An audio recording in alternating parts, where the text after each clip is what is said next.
بسم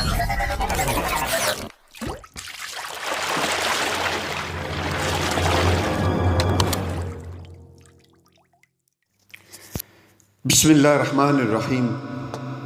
ابن القیم رحمہ اللہ فرماتے ہیں آدمی کو ان تین الفاظ کے استعمال سے بچنا چاہیے۔ نمبر 1 میں، نمبر 2 میرا، نمبر 3 میرے پاس، کیونکہ یہی تین الفاظ ہیں جن کی وجہ سے شیطان، فرعون اور قارون تباہ ہوئے۔ کیسے؟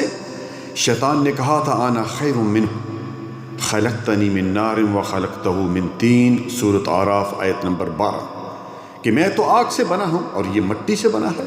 قیامت تک کے لیے اس پر پھٹکار پڑی۔ دوسرا نمبر، لوگ کہتے ہیں میرا۔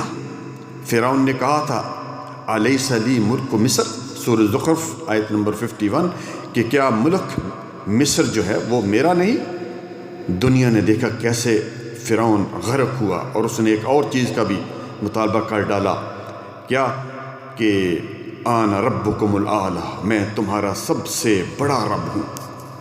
تو اللہ تعالیٰ نے اس کے جسم کو قیامت تک کے لیے نشان عبرت بنا دیا۔ نمبر 3 میرے پاس۔ بعض لوگ کہتے ہیں میرے پاس ہوتا ہے۔ قارون نے کہا تھا انما اوتیتہ علی علم عندی، سورۃ قصص آیت نمبر 78، کہ میرے پاس جو کچھ ہے وہ میرے علم کی بنیاد پر ہے، مجھے ملا۔ تو قارون کے بارے میں ہی سورۃ قصص کی آیت نمبر 81 میں اللہ تعالیٰ نے فرمایا پھر آگے فَخَسَفْنَا بِهِ وَبِدَارِهِ الْأَرْضِ، اور ہم نے اسے اس محل سمیت جو ہے وہ زمین میں دھنسا دیا۔ معزز سامعین کرام، آج بھی ہم دیکھتے ہیں کسی کو اپنے علم پر بڑا ناز ہے، اور جی میں بڑا پڑھا لکھا ہوں۔ کسی کو اپنے حسن پر تکبر ہے، کسی کو اپنے مال و دولت پر تکبر ہے، کسی کو اپنے جسم پر تکبر ہے کہ میں تو بڑا پہلوان ہوں، میرا جسم بہت خوبصورت ہے۔ کسی نے کیا خوب کہا تھا، کسی نے برف سے پوچھا تھا تم ہر وقت اتنی ٹھنڈی کیسے رہتی ہو؟ تو برف نے اچھا جواب دیا کہ میرا ماضی بھی پانی اور مستقبل بھی پانی۔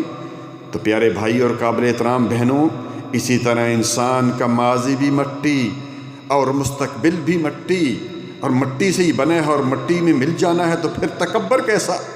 یا رب العالمین ہم سب کو تکبر سے بچائیو اور اپنا فرمانبردار بنائیو۔ جزاکم اللہ خیرا، بارک اللہ فیکم۔